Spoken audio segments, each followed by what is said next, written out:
அனைவருக்கும் வணக்கம். மாணவர்களுக்கான இந்த வார சிந்தனை: குரு பக்தியை வளர்த்து கொள்ளுங்கள்.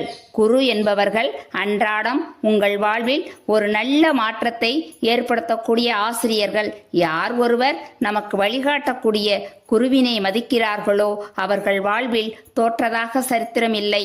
அதனால்தான் மாதா பிதா குரு என்றார்கள். மராத்திய மன்னர் சத்ரபதி சிவாஜி அவர்கள் மராத்திய பேரரசையே தனது குருவான ராமதாசரின் காலடியில் சமர்ப்பித்தார். உலக அரங்கில் தன் குருவான ராமகிருஷ்ணரின் புகழை நிலைநாட்டியவர் விவேகானந்தர்.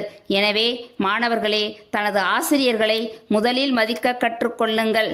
உங்கள் தவறுகளை களைந்து உங்களை நல்வழிப்படுத்துவதுதான் ஆசிரியர்களின் முதல் வேலை. அப்படிப்பட்ட ஆசிரியர்களை தெய்வத்திற்கு நிகராக போற்ற வேண்டாமா? அதனால்தான் எழுத்தறிவித்தவன் இறைவன் என்கிறார்கள்.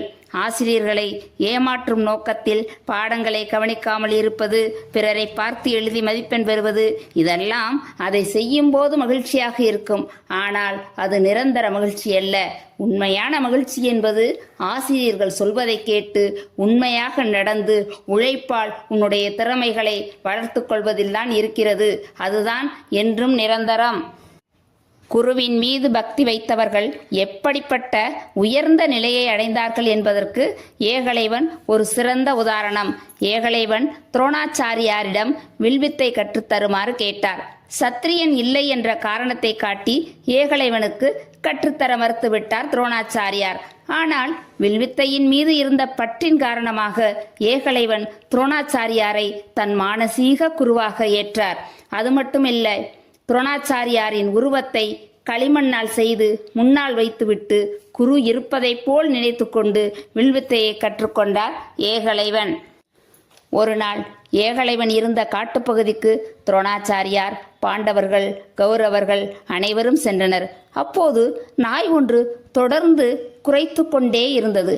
அதை பார்த்த ஏகலைவன் நாய்க்கு எந்த காயமும் ஏற்படாமல் வாயை சுற்றி வாய்க்கூடு போல அம்பால் தைத்து விட்டான். இவன் அர்ச்சுனனை விட வில்வித்தையில் சிறந்தவனாக இருக்கிறானே என்று துரோணாச்சாரியார் ஆச்சரியப்பட்டார். ஏகலைவனிடம், உன்னுடைய குரு யார் என்கிறார். நீங்கள்தான் என்று தான் செய்து வைத்த களிமண் உருவத்தை காண்பிக்கிறான். உடனே வியந்து போன துரோணாச்சாரியார், நான் குரு என்றால் எனக்கு குருதட்சணை தர வேண்டுமே என்றார். என்ன வேண்டும் என்று கேளுங்கள், தருகிறேன் என்றான் பணிவாக.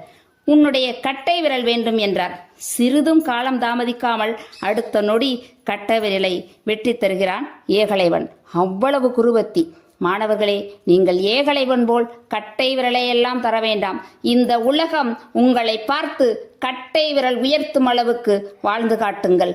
அதுவே நீங்கள் காட்டும் குருபக்தி என்பதை உணர்ந்து செயல்பட்டால் உங்களுக்கு இந்த நாள் மட்டுமல்ல, எந்த நாளும் இனிய நாளாக அமையும்.